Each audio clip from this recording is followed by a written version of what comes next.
Abraham Lincoln foi o 16º presidente norte-americano, de 1861 a 1865, nascido em Odinville, Kentucky. Lembrado como o presidente que emancipou os escravos nos EU e considerado um dos inspiradores da moderna democracia e uma das maiores figuras da história americana. Filho de paupérrimos lavradores, aos 7 anos foi para a Indiana com a família, em busca de melhores condições de sobrevivência. Órfão de mãe, tornou-se um autodidata e pedia livros a amigos e vizinhos para ler depois das tarefas diárias. Trabalhou numa serraria e em barcos dos rios Ohio e Mississippi. Aprovado em exames de direito, 1836, tornou-se um advogado muito popular. No ano seguinte, sua família mudou-se para Springfield, Illinois, onde Lincoln encontrou melhores oportunidades profissionais. Casou-se em 1842 com Mary Todd Lincoln, de 1818 a 1882, e eles tiveram 4 filhos, mas apenas um viveu até a maturidade.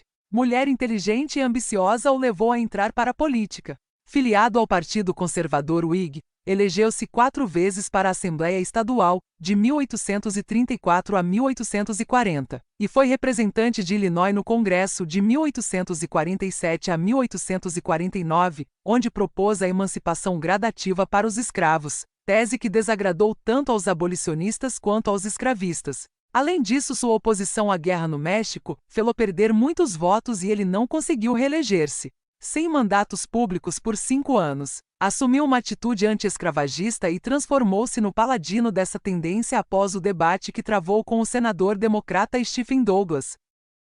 Candidato ao Senado pelo novo Partido Republicano, perdeu as eleições para Douglas, 1858, mas se tornou líder dos republicanos e 2 anos depois, 1860, elegeu-se o 16º presidente dos Estados Unidos.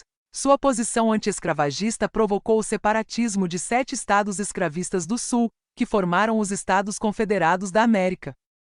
O presidente não reconheceu a secessão e os confederados tomaram o Forte Sumter, na Virgínia Ocidental, iniciando a famosa Guerra Civil Americana, a Guerra de Secessão. Os confederados haviam consolidado sua situação, com a adesão de mais 4 estados aos 7 sublevados, chegaram a Pensilvânia, 1863, e ameaçaram Washington.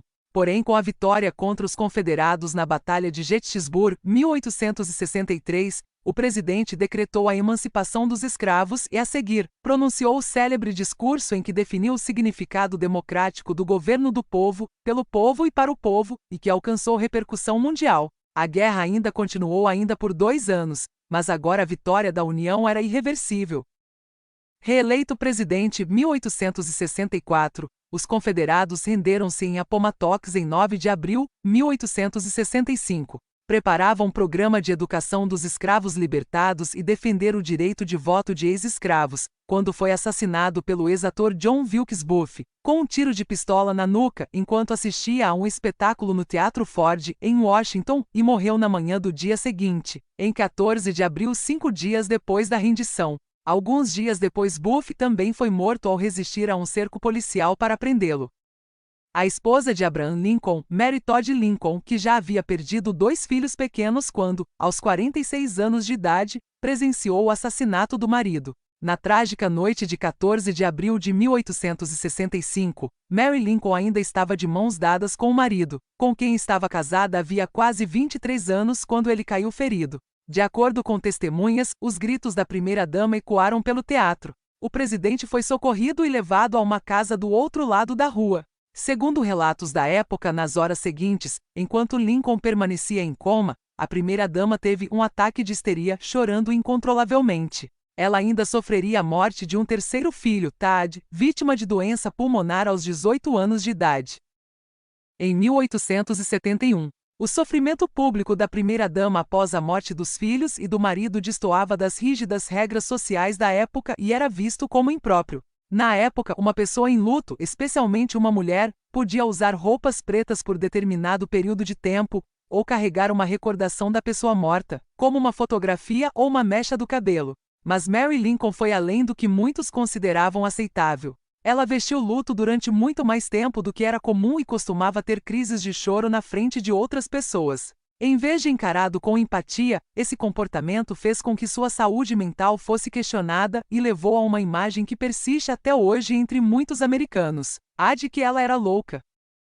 Ela levou mais de um mês para deixar a Casa Branca após a morte do marido e inicialmente se instalou em Chicago. Em 1867, chegou a tentar vender as roupas e joias da época em que era primeira-dama para pagar dívidas, o que fez com que novamente fosse ridicularizada pela imprensa, que a descrevia como louca. Também iniciou uma batalha com o Congresso para receber pensão como viúva do presidente. A ex-primeira-dama cortou relações com o filho Robert, que a levou a julgamento, conforme previa a lei estadual da época, questionando a sua sanidade. Por conta disso, decidiu fugir da humilhação que sofria em seu país e viajou para a Europa. Ela passou 4 anos na França, durante os quais viajou pelo continente. Em 1880, enfrentando vários problemas de saúde, Mary Lincoln retornou aos Estados Unidos e foi morar com a irmã em Springfield, no estado de Illinois, a cidade onde havia conhecido e se casado com Abraham Lincoln e onde haviam vivido até ele ser eleito presidente. Em 15 de julho de 1882, exatamente 11 anos após a morte de Tad, ela sofreu um derrame, depois de horas em coma. Morreu no dia seguinte, aos 63 anos de idade. Abraham Lincoln foi o primeiro presidente estadunidense a ser assassinado. Seu funeral e enterro marcaram um longo período de luto nacional. Ocorrendo perto do final da Guerra Civil Americana, o assassinato de Lincoln foi parte de uma maior conspiração planejada por Buff para reviver a causa confederada, eliminando os 3 oficiais mais importantes do governo dos Estados Unidos. Os conspiradores Lewis Powell e David Herold foram designados para matar o secretário de Estado William H. Seward e George Atzerodt, o vice-presidente Andrew Johnson. Além da morte de Lincoln, a trama falhou. Seward foi apenas ferido e o suposto atacante de Johnson ficou bêbado em vez de matar o vice-presidente. Powell, Herold, Atzerodt e Mary Surratt foram posteriormente enforcados por seus papéis na conspiração.